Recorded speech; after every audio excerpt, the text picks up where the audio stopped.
नमस्कार मित्रों, स्वागत है आपका स्टडी आईक्यू में। आज हम लोग बात करने वाले इथियोपिया के बारे में। हाल ही में ये खबर आ रही है कि इथियोपिया के prime minister may start a civil war. तो आज हम लोग यहाँ पे देखेंगे कि इथियोपिया के जो प्राइम मिनिस्टर है अबी अहमद, उन्होंने क्या ऐसे डिसीजंस लिए हैं जिसकी वजह से एक सिविल वॉर छिड़ सकता है। इनफैक्ट एक सिविल वॉर छिड़ चुका है इथियोपिया में। इसके ऊपर एक व्यापक विश्लेषण करेंगे। तो चलिए डिस्कशन शुरू करते हैं। लेकिन उससे पहले, मैं हूं आपका दोस्त राहुल साईगांवकर। अगर आप मुझे फॉलो करना चाहते हैं, you can follow me on the ID Rahul Sai 222। मेरा इंस्टाग्राम का आईडी सेम है, मेरे टेलीग्राम के चैनल का आईडी सेम है। यहां पे आपको इस प्रेजेंटेशन की पीडीएफ भी अवेलेबल की जाएगी।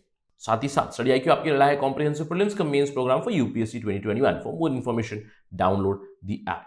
जैसे कि मैंने आपको बताया कि हाल ही में खबर यह आ रही है कि Ethiopia is on brink of civil war.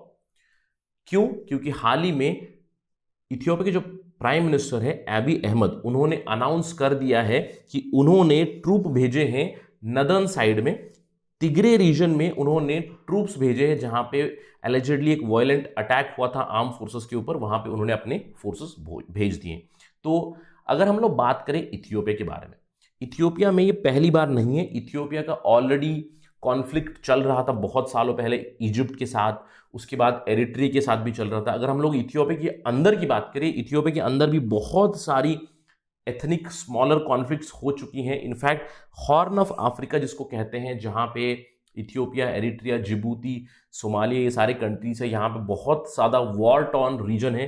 तो ये जो डेवलपमेंट हुई है इथियोपिया में, it can spill over and bring instability in the entire reason. तो चलिए सबसे पहले देखते हैं किस जगह की बात कर रहे हैं हम लोग। अगर इथियोपिया की बात करें तो अफ्रीकन कॉन्टिनेंट में आता है, हॉर्न ऑफ अफ्रीका में है, जहां पे you can see multiple countries. और अगर मैं बात करूं इथियोपिया की भी, जहां पे भी चल रहा है, it is connected to this Tigray region. Now Tigray northern most province है इथियोपिया का, जहां पे हम लोग देख सकते हैं एक वाद विवाद छिड़ चुका है उनके केंद्र सरकार के बीच और जो तिग्रे की सरकार है, समझ लीजिए कि तिग्रे की राज्य सरकार जो है, उनके बीच और केंद्र सरकार के बीच एक जंग छिड़ चुकी है। तो आज हम लोग यहां पे देखेंगे कि क्यों ये प्रॉब्लम है, क्या है कोर रीजन और क्या है इमीडिएट ट्रिगर, और क्या एक आयरनी है इस सारे डेवलपमेंट में। हम लोग बात करेंगे अंत में। सबसे पहले तो अगर मैं प्रॉब्लम बात करूं तो प्रॉब्लम नंबर 1 तो ये है कि इथियोपिया का जो फेडरल सेटअप है, उनका जो संघवाद है,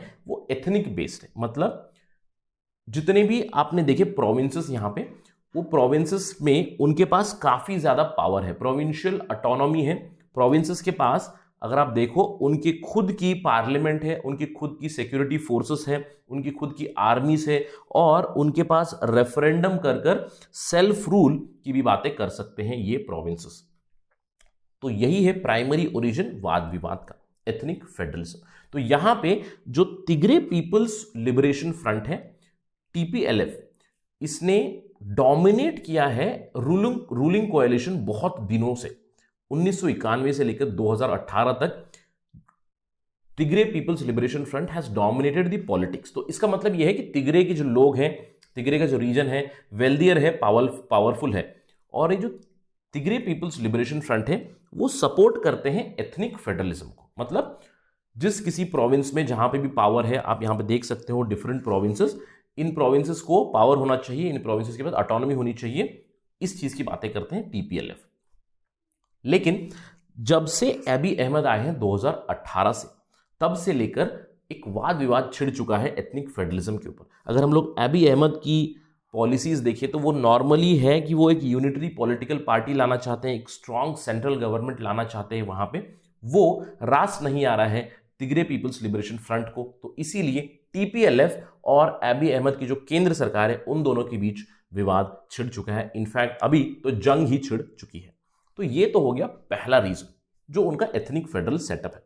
दूसरा रीजन, जब भी एक वाद विवाद होता है तो हम हमेशा कह सकते हैं कि पैसे की बात जरूर आती है। तो ये इकोनॉमी और इन्फ्लुएंस की भी बहुत बड़ी एक बात है यहाँ पे इथियोपिया में। अगर हम लोग देखें अबी अहमद को, अबी अहमद 2018 से जब से रूल करने आए हैं इथियोपिया में ऑलरेडी बहुत सी प्रॉब्लम चल रही थी। पॉवर्टी है, अनएम्प्लॉयमेंट है, इनइक्वालिटी है। इनइक्वालिटी क्यों? क्योंकि मैंने आपको बताया कि तिग्रे जो रीजन है, उन्होंने पॉलिटिकली जो कोएलिशन रूल किया है इथियोपिया के ऊपर, काफी लंबा रूल किया है, तो वो वेल्दी रीजन है, उनकी आर्मी भी काफी स्ट्रांग है। मैंने आपको बताया कि प्रोविंसेस के पास भी उनकी आर्मी हो सकती है, तो तिग्रे की आर्मी काफी स्ट्रांग है। इनफैक्ट ये कहा जाता है कि जो तिग्रे के फाइटर्स जो अभी उनके आर्मी में हैं वो काफी एक्सपीरियंस्ड है। वो तिग्रे वाले फाइटर्स ही थे जिन्होंने एरिट्रिया के साथ फाइटिंग की थी, जिन्होंने इजिप्ट के साथ भी फाइटिंग की है पहले। तो इकोनॉमिक प्रॉब्लम्स तो चली रही थी, उसके अलावा जो कोविड-19 आए हैं उसकी वजह से और भी प्रॉब्लम्स ज्यादा हो गई। तो ये तो हो गई इकोनॉमी की प्रॉब्लम।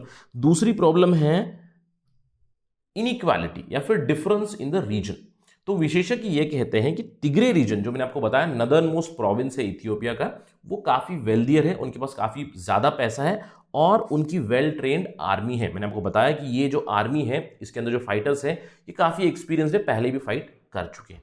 तो इसीलिए जब से अबी अहमद ने ऑफिस संभाला है फेडरल गवर्नमेंट का, केंद्र सरकार का 2018 से, तब से वो कोशिश कर रहे हैं कि तिग्रे के जो ऑफिशियल्स हैं, तिग्रे की जो आर्मी है, तिग्रे के जो लोग हैं, उनका पॉलिटिकल पावर कम करे, उनकी वेल्थ कम करे, उनका इन्फ्लुएंस कम करे।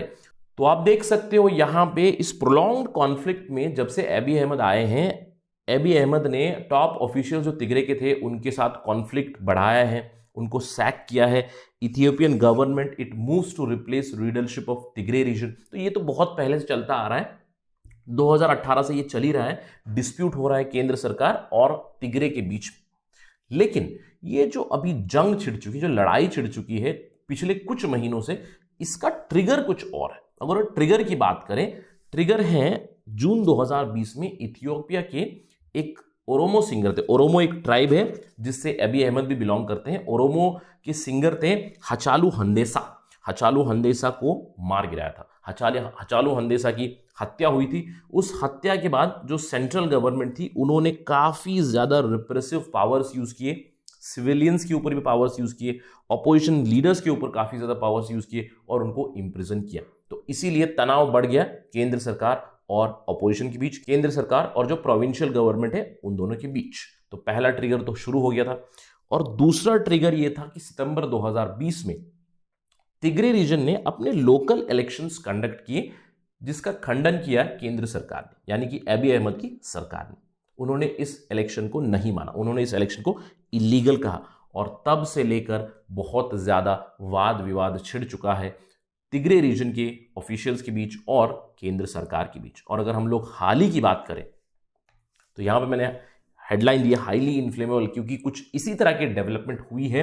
हाल ही में जो प्राइम मिनिस्टर का ऑफिस है, अबी अहमद का जो ऑफिस है, उन्होंने एक स्टेटमेंट रिलीज किया जहां पे उन्होंने कहा कि तिग्रे पीपल्स लिबरेशन फ्रंट जो है उन्होंने अटैक किया फेडरल फोर्सेस के ऊपर। उन्होंने कहा कि तिग्रे पीपल्स लिबरेशन फ्रंट के जो मिलिट्री फाइटर्स थे उन्होंने कोशिश की चुराने की आर्म्स एंड एम्युनिशंस जो फेडरल फोर्सेस के थे, उसको चुराने की कोशिश की।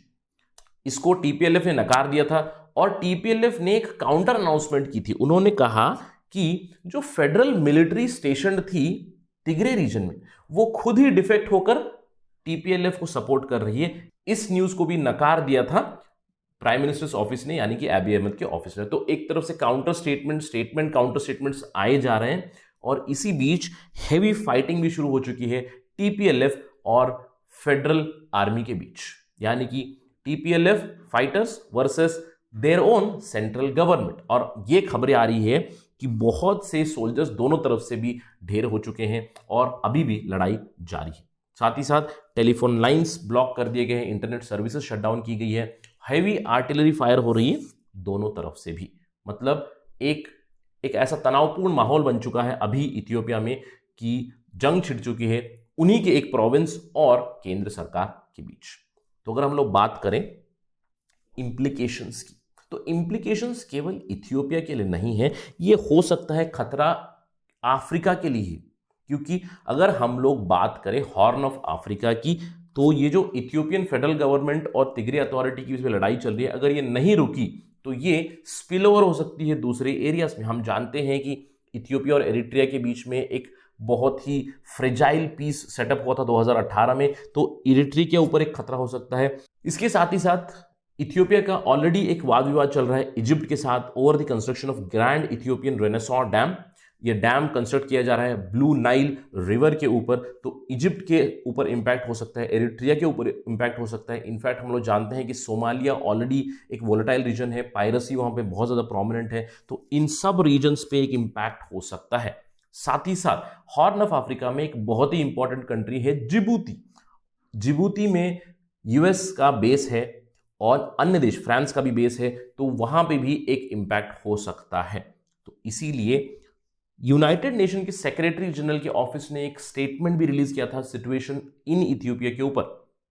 आशा करते हैं कि यहां पे बहुत ही जल्द स्टेबिलिटी और पीस आ जाए, दोनों पार्टीज टेबल पे आकर एक डायलॉग और डेलिब्रेशन से रिजॉल्व करे इश्यूज को। यही कहा है यूनाइटेड नेशंस के सेक्रेटरी जनरल के ऑफिस ने भी कि डी एस्केलेशन ऑफ टेंशंस होना चाहिए, पीसफुल रेजोल्यूशन ऑफ डिस्प्यूट होना चाहिए वहां पे, क्योंकि अगर इथियोपिया में लड़ाई चल रही है तो एंटायर हॉर्न ऑफ अफ्रीका में प्रॉब्लम हो सकती है।